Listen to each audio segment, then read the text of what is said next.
I want to also have the forecasted start. Forecasted start is from my schedule updates. I wanna choose that. So that's my forecasted finish date, forecasted completion date. So I'm gonna go to the early finish date as per my schedule update and drag it over there.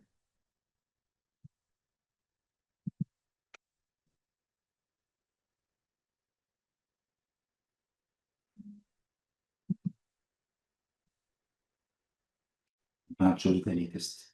Do you see what's happening right now? So it goes through my update query and it will look at my early finish column and determine the latest. But I have many data dates stored there. I wanna like have maybe a filter to tell Power BI I want a forecasted finish date on a specific data date. That makes sense. I will go to Slicer. Slicer is a filter. Okay.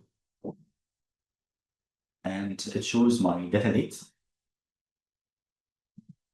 I want to choose from the core as much as possible. If you have a filter, you want to choose your field from the primary as a primary. So I want to go to data date calendar. I'm gonna drag the data date. This is the default layout.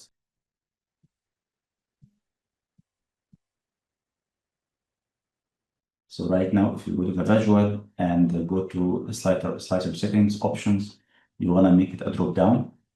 That's the menu of my data date.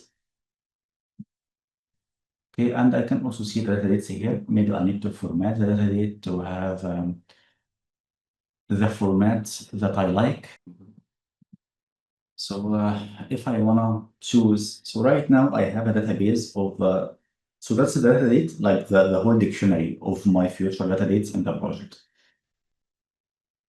If I click 7th of February, now I get the forecasted completion date on that date. With one click, I can, get the forecasted completion date. I was on schedule for the first few weeks, then I have an update. So I'm gonna keep that here, leave that here for example.